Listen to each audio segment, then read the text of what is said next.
ዛሬ ስለ ህፃናት ስቅታ ነው የምናወራው። ስቅታ ሲባል ብዙ ሰዎች ሰው ሲያማችሁ ምናምን ነገር ነው ኖርማሊ ቢሊፍ አለ ከሱ ጋር ተያይዞ ማለት ነውና ህፃናት ጋር ደግሞ አንዳንድ እናቶች ምን ይላሉ የልጆች ድረስ ይሰፋ ነው ምናምን ብለው ያስባሉና ስቅታ ግን ምንድነው የሚለውና ምንድነው ደግሞ ጉዳቶቹ የሚሉት ነገሮች እናያለን።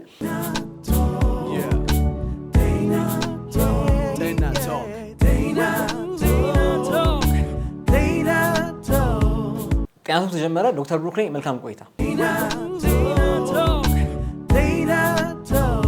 ኖርማሊ ስቅታ የምንለው ነገር ወይም ሂካፕ የምንለው ነገር የሰውነታችን ውስጥ ያለ ዲያፍራም የምንለው ምስል አለ ወይም የሰውነታችን ሳምባችን ያለበት ክፍልና የጨጓራችን ያለበት ክፍል የሚለየው ትልቅ ጡንቻ ነውና ይሄ ጡንቻ ኢንቮለንተሪ የሆነ በደንብ ኮንትራክት የሚያደርግበት ወይም ደግሞ በጣም በሚኮማተርበት ጊዜ ከሱ ጋር ተያያዥነት ያላቸውን ደግሞ ቮካል ኮርድ ወይም ድምጽ እንዲወጡ የሚያደርጉ የሰውነታችን ክፍሎችንም አብሮ በተያያዥነት እንትን ያደርጋቸዋል ማለት ነው። ስቲሙሌት ያደርጋቸዋልና የዛን ጊዜ ሂክ የምንላት አይነት ድምጽ ወይ ነው የስቅታ አይነት ድምጽ እንዲወጣ ያደርጋል ማለት ነው። ስለዚህ ብዙ ጊዜ ስቅታ ከዲያፍራም ኮንትራክሽን ጋር ተያይዞ የሚመጣ ነገር ነው ማለት ነውና ህፃናቶች ላይ በተለይ ደግሞ ጨቅላ ህፃናቶች ላይ ብዙ ጊዜ የተለመደ ነው ስቅታና ብዙ ጊዜ ሐኪም ቤት ላይም ልጄ በጣም በተደጋጋሚ ስቅታ ያስቸግሯል ተብሎ ይመጣልና ኖርማሊ ስቅታ መኖሩ እን ያህል ችግር ኖሮ አይደለም። ስቅታ መኖሩ በጣም ኖርማል ነገር ነው። እንደውም ህፃናቶች ስቅታ የሚጀምራቸው ተብሎ የሚታሰቡ ገና ማህፀን ውስጥ እያሉ ስቅ ይላቸዋል ተብሎ ይታሰባልና ገና ማህፀን ውስጥ እያሉ ስቅታ ይኖራቸዋል። ግን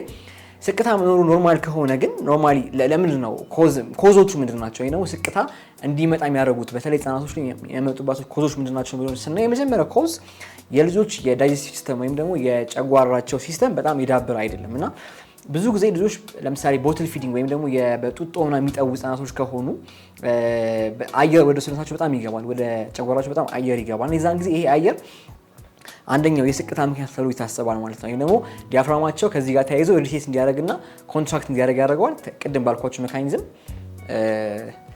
ስቅታው እንዲፈጠር ያደርጋል ማለት። ሁለተኛው ነገር ደግሞ ኖርማሊ አየር ውስጥ ያሉት አለርጂክ የሆኑ ነገሮች ካሉ ለልጆቹ አለርጂክ የሆኑ ነገሮች ካሉ እነዛም ነገሮች ዲያፍራማቸው ኮንትራክት እንዲያደርግ ያደርገዋል። ስለዚህ ያም ምክንያት ሊሆን ይችላል ተብሎ ይታሰባል ማለት ነው። ሌላኛው ምክንያት ደግሞ የልጆች ቅርሻታ የምንለው ነገር አለ። ቅርሻታ ማለት የበሉት ምግብ እንደገና ተመልሶ ወደ ጉሮሯቸው በሚመጣበት ጊዜ ይሄም ሪሴት ያደርገዋል ማለት ነው የዲያፍራም መስሉን ማለት ነው። የዛን ጊዜ ቅድም ባልኳችሁ ሜካኒዝም እንደገና ስቅታው ሊፈጠር ይችላል ማለት ነውና ከዛ በተረፈ ደግሞ ልጆች በጣም ኤክሰሲቭ የሆነ ፊዲንግ ወይም ደግሞ በጣም ከሚገባው ካስፈላጊው ምግብ መጠን በላይ ምግብ መስጣቸው ከሆነ ይሄን በራሱ ስቅታ እንዲመጣ ያደርግ ይችላል ማለት ነውና ከበሉ በኋላ ደግሞ በጣም ማያገሱ ከሆነ ይሄን በራሱ ስቅታ እንዲፈጠር ያደርግ ይችላል ማለት ነው። ግን ስቅታ መኖሩ ኖርማል ችግር ላይ ኖር ይችላል። እንደውም አንዳንድ ጥናቶች እንደሚያሳዩት ስቅታ የአተነፋፈስ ሁኔታችን በጣም ወደፊት እንዲዳበር ያደርገዋል ወይም ደግሞ ልጆች መተንፈስ በጣም እንዲችሉ ያስችላቸዋል ተብሎ ይታሰባል አንዳንድ ጥናቶች ላይ ማለት። ምክንያቱም ይሄ ዲያፍራም የምንለው መስል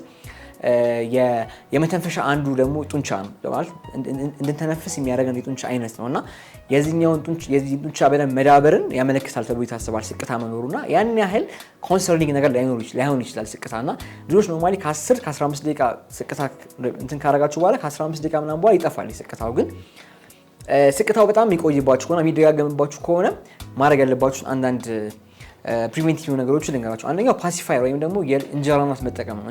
ልክ ስቅታ በሚላቸው ጊዜ እንጀራ ናስ ብትጠቀሙ ይሄ ዲያፍራማቸው በጣም ተኮማትሮ የነበረው ሪላክስ እንዲያደርግ ያደርገዋልና አንደኛው ሜካኒዝም ይሄኛው ነው። ሁለተኛው ደግሞ ልጆች ዲስትራክት ማድረግ ብትችሉ አሪፍ ነው። ማለት ማጫወት በሚጫወቱበት ደስ በሚላቸው ቶይ ወይም አሻንጉሊት ምናምን ነገር እንዲጫወቱ ማድረግ አስፈላጊ ነው።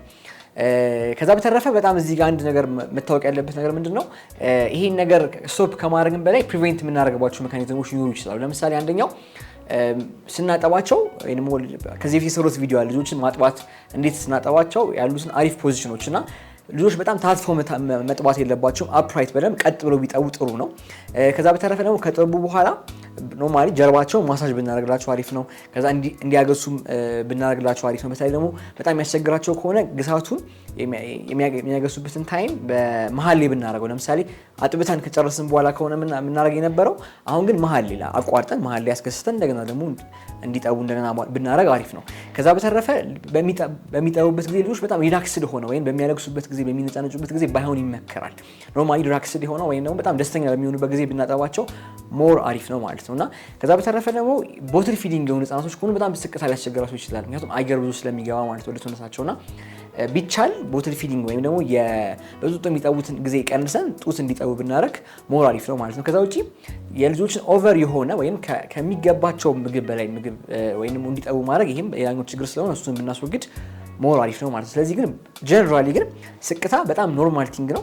በጣም ከ15 ደቂቃ የሚበልጥ ከሆነና በጣም ኮንሰርኒንግ ከሆነ ሐኪም ቤት ብትሳዩ አሪፍ ነው። ግን ስቅታ ልጆች ላይ መኖሩ ብዙም ሊያሳስባችሁ የሚገባ ነገር አይደለም ማለት ነው። የዛሬ ቪዲዮ በዚህ ጨረስኩኝ። ዶክተር ብሩክ ነበርኩኝ። ቻው